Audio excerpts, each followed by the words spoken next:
ఈరోజు కర్కాటక రాశి వారికి విద్యార్థులు రాత్రి సరిగ్గా నిద్రపోకుండా సెల్ ఫోన్ చూడడం వల్ల జ్ఞాపక శక్తి తగ్గడంతో పాటుగా చదువుకోవడం మర్చిపోయే అవకాశాలు ఉన్నాయి. టెన్షన్ పడతారు. కాబట్టి రాత్రి పెందరాళే పడుకోండి. ప్రభుత్వ ఉద్యోగస్తులకి బదిలీలు లేదా పనిలో చికాకులు ఎదురయ్యే అవకాశం కనపడుతోంది. వ్యాపారస్తులకి ఇన్వెస్ట్మెంట్ చేసినటువంటి పెట్టుబడులు తగ్గ లాభాలు కనపడటం లేదు. ఇబ్బందులు నష్టాలు ఉన్నాయి. స్త్రీలకి పరపురుష వ్యామోహము, అలాగే కుటుంబం గౌరవం దెబ్బతినేటటువంటి పనులు చేయడం జరిగే అవకాశాలు ఉన్నాయి. కాబట్టి శారీరక కోరికలు అదుపులో పెట్టుకోవాలి. కొంతమంది వ్యక్తులు మిమ్మల్ని వాడుకుని వదిలేస్తూ ఉంటారు. కాబట్టి స్త్రీలు చాలా జాగ్రత్తగా ఉండాలి. విదేశాల్లో ఉండే వారికి స్వదేశానికి రావాలన్నా ఏదో ఒక రకమైన ఆటంకం కనపడుతోంది. అలాగే ఆదాయం కన్నా ఖర్చులు అధికంగా కనపడుతున్నాయి. మనస్తాపం కనపడుతోంది. పాత అప్పులు తీర్చడం కోసం మళ్ళా కొత్త అప్పులు చేయవలసిన పరిస్థితి కనపడుతోంది. ప్రయాణాల్లో తొందరపాటు వల్ల ఇష్టమైనటువంటి వస్తువులు, సెల్ ఫోన్లు లేదా డాక్యుమెంట్లు, పర్సులు పోగొట్టుకునే అవకాశం ఉంది. కాబట్టి కంగారుగా ప్రయాణాలు చేయకండి. కుటుంబంలో ఆస్తి తగాదాలు రావడం వల్ల గొడవలు అధికమయ్యే పరిస్థితి కనపడుతోంది.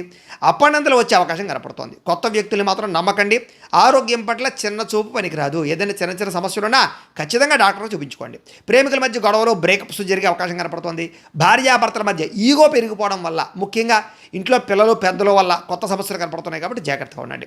గృహానికి సంబంధించి రిపేర్లు కానీ, వాహనాలు రిపేర్లు కానీ, వీటి వల్ల అనుకోని ఖర్చులు పెరిగిపోయే అవకాశం కనపడుతోంది. ఈరోజు మీకోసం కన్నా ఇతరుల కోసం, మీ ఫ్యామిలీ కోసం బాగా కష్టపడతారు. శివుడు అంటే మీకు ఇష్టమైతే కనుక ఆయన్ని తలుచుకుని ఒకసారి లైక్ చేయండి. ఆయన ఆశీస్సులు లభిస్తాయి. అలాగే రేపటి రాశి ఫలం కూడా మీకు రావడానికి సబ్స్క్రైబ్ చేసుకుని ఫాలో అవ్వండి. ఇక్కడ కనపడుతున్నటువంటి ఈ లింక్ మీద మీరు క్లిక్ చేసినట్లయితే ఈరోజు ఇంట్లో శివుడికి ఎలా పూజ చేసుకోవాలో వీడియో వస్తుంది.